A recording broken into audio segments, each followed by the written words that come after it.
was my little film that you saw on the Pain Squad. And so I'm a nurse clinician scientist at Sick Kids, and my area of research is how we can use mobile and e-health technologies to better assess and manage symptoms in young people with chronic and life-threatening illnesses. So instead of telling you about some of the results of the Pain Squad, I want to tell you about some of the lessons I learned as a clinician scientist venturing into mobile health. So I think one of the first lessons that's really important, and we heard about this yesterday, is that we really need to know who our end users are.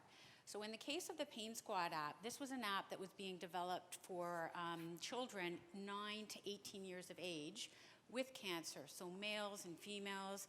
And so it was really important for us to come up with a novel concept that would be appealing across that age range, as well as to boys and girls. And as well, having cancer, as you heard in the video, these kids are on treatment, they're receiving chemotherapy, radiation, they might be undergoing surgery, they feel really unwell.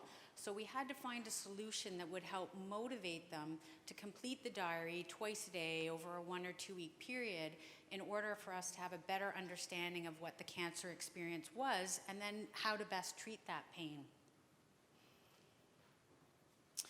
So why use mobile phones? Well, teens grab up smartphones faster than any other age group. I have 2 adolescents, and so the picture there, the cartoon, that's my daughters. They're either on the couch or in their beds with their iPads, iPhones, computers.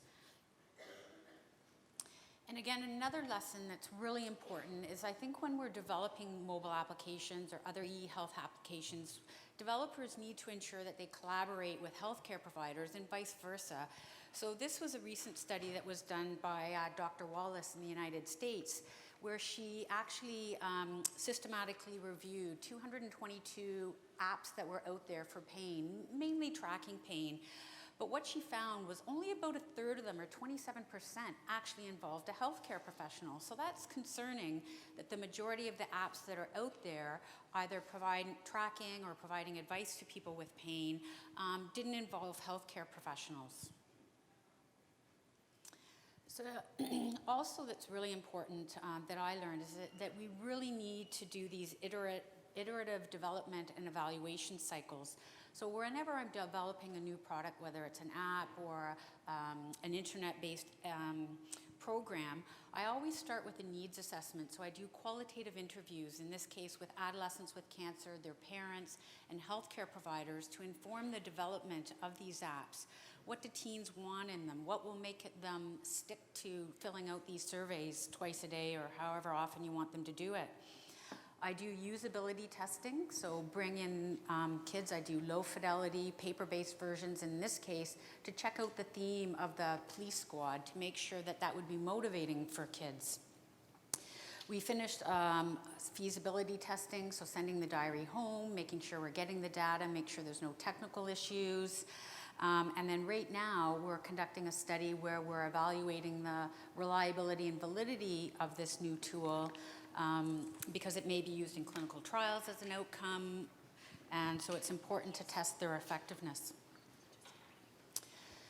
So you also saw in the Pain Squad that we have a bit of gamification in there. So leveling up in terms of graduation from starting off as a rookie in the police force up to the chief of police.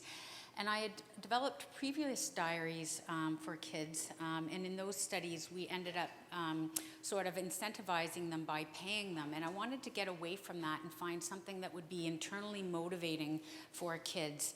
And our results showed that in our previous diary work, when I developed a diary for young people with arthritis, there was about 76% compliance with filling out the diary. And in this example, when we used it with kids with cancer with this motivational gamification, our compliance increased to 90%. And this is kids on active cancer treatment that are feeling unwell. So you can see that the concept of gamification does help to improve adherence to these types of tracking tools. One of the issues that I face as a researcher is this notion of sustainability. So when I initially got funding to develop the pain squad and test the psychometric properties of it, I hadn't really thought about a plan for sustaining this over time. And because of this video that was launched, I was getting requests from patients, from families, from researchers to say, can I use this tool? When will it be available? And so, you know, I needed to develop a plan to be able to launch this, to get it into the Apple Store, to think about having this available on Androids or mobile web-based applications. And so this is a bit hard to see, but I'm from Sick Kids in Toronto, and so there were about 3 of us that were developing mobile applications at the same time. And so within our hospital, we sort of pushed the issue of developing a roadmap to develop smartphone applications right from commercialization to how to get it into the store, to make it available. Are we going to charge for these apps? What are we going to charge? And so I think it's important that if you're going to venture into this area, that you try and work with your institutions or with other companies to figure out a roadmap for development and sustaining these over time. So what I'm doing now is we have the diary, we're finishing the psychometric testing of it, and we're building a clinical decision-making support tool so that we can provide adolescents with cancer real-time strategies for managing their pain wherever they are, because most cancer treatment has moved to an outpatient setting, so either home or ambulatory settings for the treatment. And I've also developed a web-based self-management program for adolescents with cancer, and this app is going to be integrated with that so that the adolescents can access more detailed information on the web about how to manage their pain, how to use things like guided imagery, hypnosis, distraction to reduce their pain. So just an acknowledgement, I just wanted to acknowledge the sponsors of this work. So C17 is the Children's Cancer and Blood Disorder Center in Canada, which funds pediatric cancer research.